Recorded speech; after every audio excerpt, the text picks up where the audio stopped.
دیکھتے ہوں گے دنیا میں بھی اس طرح کے اگزامپل ہوتے ہیں کہ سوسائٹیز ہوتی ہیں، بہت پوش کالونیز ہوتی ہیں، اس میں بھی ہر کسی کو نہیں اکوموڈیشن دیا جاتا، اس میں بھی ان کا وہ دیکھا جاتا ہے کہ بھئی ہاں یہ اتنا اتنا پیسہ دے سکتے ہیں، ان کی اتنی انکم آتی ہے، یہ وہ.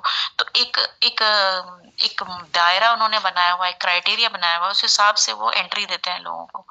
ایک مجھے اگزامپل یاد ہے کہ کسی کو گھر لینا تھا، وہ دیکھ رہے تھے، تو وہ ایک بہت اچھی کالونی میں گئے مکان لینے کے لیے. تو وہاں پہ انہوں نے دیکھا کہ ایک سینٹرو کھڑی تھی گاڑی کسی کی. تو انہوں نے کہا کہ بھئی یہاں میں گھر نہیں لوں گا، کیونکہ میرے پاس جو مرسیڈیز ہے میں یہاں پہ دیکھوں گا کہ سینٹرو وغیرہ لوگوں کے اوپر کیا امپریشن پڑے گا. مطلب یہ مطلب ایک مٹیریل اگزامپل ہے، لیکن اس طرح کے اگزامپل ہوتے ہیں لوگوں کے اندر، اس طرح کے کرائٹیریا ہوتے ہیں. تو اللہ تعالیٰ کا جو کرائٹیریا ہے وہ یہ ہے کہ وہ ایک ایسی سوسائٹی، ایسی نفیس کالونی، ایسا پڑوس جس کو مل جائے وہ بیسٹ ہے. تو کیسی اچھی ہے ان کی رفاقت. رفاقت کا مطلب ہے پڑوس، ان کا ساتھ. تو ایسے اچھے لوگوں کے ساتھ رہنے کے لیے بھی ہمیں وہ انسان بھی ایسا ہی ہونا چاہیے نا. کیا کوئی خراب سا پڑوسی مل جائے گا تو کیا وہ جنت رہ جائے گی؟ وہ اس لیے ہمیں بھی اسی لیول پہ اپنے آپ کو اوبیڈینٹ بنانا پڑے گا، فرما بردار بنانا پڑے گا، تبھی ہمیں وہ پیراڈائز ملے گی، وہ اتنی قیمتی پیراڈائز جس میں ہمارے نیبرز، ہمارے پڑوسی ایسے لوگ ہوں گے. تو یہ جو جنت ہے اس کا ہمیں اس کے قابل بننا پڑتا ہے، اس کی پرائس دینی پڑتی ہے. اور وہ پرائس کیا ہے کہ چاہے ہمیں کوئی بھی اچھی لگے یا نہ لگے، اسے ایکسیپٹ کرنا ہے اللہ تعالیٰ کی مرضی کو. اور یہ آخری لائن جو اللہ تعالیٰ نے فرمائی وہ یہ ہے، آخری ورس اس سیگمنٹ کی، یہ فضل ہے اللہ کی طرف سے اور اللہ کا علم کافی ہے. یعنی کہ یہ جو فضل ہے، جو جنت ہے، یہ اللہ کی طرف سے ایک بلیسنگ ہے. اور یہ فضل اللہ ایسے ہی نہیں کرے گا، اس کو اپنے علم میں ہر بات کیونکہ پتا ہے، وہ دیکھ کر کرے گا نا کہ کون اس کے لائق ہے اور کون نہیں ہے. تو بہت سمپل سی آیتیں ہیں، پچھلی آیتوں کے ساتھ ان کا بہت زیادہ کنیکشن بھی ہے، تو آسان سے سمجھ میں آ رہی ہیں. تو ایک بار اگر اس کو ہم سمرائز کریں پورے سیگمنٹ کو جو ہم نے آج پڑھا ہے 64 سے 70، تو میں یہ کہوں گی کہ سب سے پہلی چیز جو ہم نے سمجھی وہ یہ کہ رسول اللہ صلی اللہ علیہ وسلم، کوئی بھی رسول جب اللہ تعالیٰ بھیجتے ہیں تو اس کا ایک مقصد ہوتا ہے. صرف اس کا عقیدہ کرنا یا اس کی نعت خوانی کرنا اس کا مقصد نہیں ہوتا. اس کا ایک جو پرپز ہے وہ یہ ہوتا ہے کہ آدمی اس سے اپنی زندگی جینے کا طریقہ سیکھے، کہ وہ کیا بتا رہے ہیں اس کو سمجھے اور اس کو فالو کرے. اور اس معاملے میں وہ اتنا اسٹرکٹ ہو جائے نا آدمی، اس کو فالو کرنا ہی کرنا ہے، کہ وہ نازک موقع پہ بھی، ہر طرح کے حالات پر بھی اس میں اپنے آپ کو لگائے رکھے کہ جب جو وہ کہہ رہے ہیں اسی طرح سے چلنا ہے. اور جیسے کوئی کسی کے ساتھ جھڑپ ہو جائے، کوئی لڑائی ہو جائے یا کوئی کنٹروورسی ہو جائے یا کہیں پر کوئی نقصان دکھائی دے رہا ہے، تب بھی وہ اپنے دل کو دبائے اور پھر بھی وہ اسی پر جمع رہے کہ جو بھی پیغمبر نے کہا، جو اللہ نے میسج بھیجا، میں اسی کو فالو کروں گا چاہے مجھے وہ چیز پسند نہیں آ رہی ہے. ایک تو ہم اس بات کو کئی بار ریپیٹ کر چکے ہیں اور میں چاہتی ہوں کہ ہمارے اندر تک یہ بات جم جائے کہ ہمیں اس پر سے نہیں ہٹنا ہے، بہت اسٹرکٹلی فالو کرنا ہے. ٹھیک ہے، اپنے مزاج کے خلاف ہو تب بھی. دوسری چیز ہم نے جو آج پڑھی وہ یہ تھی کہ اپنے احساس کو میں اتنا زیادہ زندہ رکھنا ہے، اپنے آپ کو کانشیس رکھنا ہے، جیسا طارق صاحب نے کہا تھا کہ وقتی طور پر کبھی ہم سے کوئی غلطی ہو بھی جاتی ہے نا، تو ہمیں جلدی سے چوکنا ہو جانا ہے اور فوراً پلٹ کر اللہ سے معافی مانگنی ہے، کیونکہ اللہ کو پسند ہے کہ ہم معافی مانگیں. اور معافی کرنا جو ہے وہ خدا جو ہے بہت زیادہ رحم والا ہے، تو وہ ہمیں معاف کرنے کے لیے تیار ہے، بشرطے کہ ہم پلٹیں.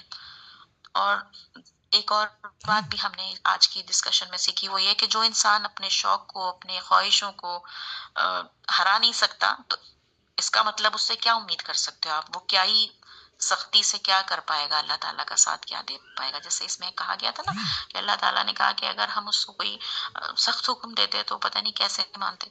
تو یعنی کہ جو ابھی اپنی ذرا ذرا سی چیزوں میں اٹکا ہوا ہے دنیا میں، وہ بڑی بڑی قربانی کیا دے سکتا ہے اللہ کے لیے؟ مشکل حالات میں کیسے جمع رہ سکتا ہے وہ؟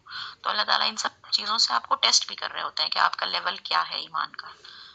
جب آپ کو اللہ تعالیٰ کہے گا کہ اپنا وطن چھوڑو، اپنا مال چھوڑو، اپنی جان دین کے نام پہ گنوانی پڑ سکتی ہے، تو آپ کا کیا حال ہوگا؟ جب آپ اپنی چھوٹی سی ایک خواہش نہیں چھوڑ پاتے ہیں کہ نہیں ہم یہ نہیں کر سکتے، ہم وہ نہیں کر سکتے. تو اپنی مصلحت والی زندگی کو جب تک ہم نے پکڑا ہوا ہے تو ہم کبھی بھی صراط مستقیم پر نہیں جا سکتے. ہم نے یہ پڑھا کیونکہ صراط مستقیم اللہ تعالیٰ نے فرمایا کہ ان لوگوں کو ملے گی جو پوری طرح سے فرما بردار ہیں. تو صراط مستقیم پانا ہم سب چاہتے ہیں، ہم سب اللہ تعالیٰ سے نماز میں اس کی دعا کرتے ہیں. تو ہمیں اپنے فائدے نقصان چھوڑنا ہے اور ہمیں زیادہ بڑی چیز کی امید رکھنی ہے اللہ سے کہ وہ ہمیں جو اجر دینے والا ہے، جو پڑوس دینے والا ہے، وہ بہت اونچی ہے، بہت ہائی لیول کی ہے. ان چھوٹی چھوٹی چیزوں سے اوپر اٹھ جانا ہے ہمیں. یہ جو صراط مستقیم ہے یہ قرآن اور حدیث میں بالکل صاف صاف ہے، لیکن ہمیں کیوں نہیں دکھتی، ہمیں ملتا کیوں نہیں ہے قرآن حدیث سے؟ کیونکہ ہم اپنے دماغ سے، اپنے بند سوچ کے ساتھ قرآن کو پڑھ رہے ہوتے ہیں. ہم نے کبھی کھلے ذہن کے ساتھ قرآن کو پڑھا ہی نہیں ہوتا.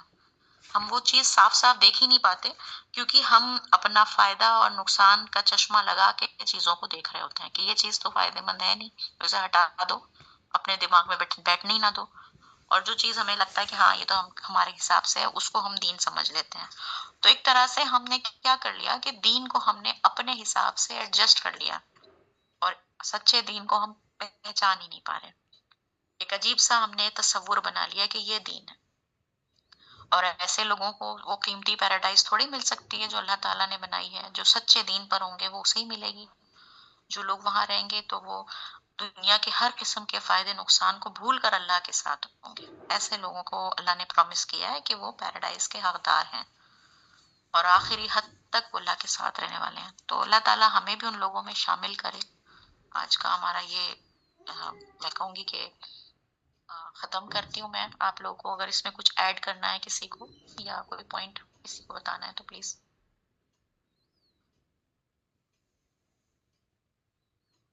جی میں چھوٹی سی بات ریپیٹ ہی کروں گا، نئی چیز تو نہیں کچھ بتانی.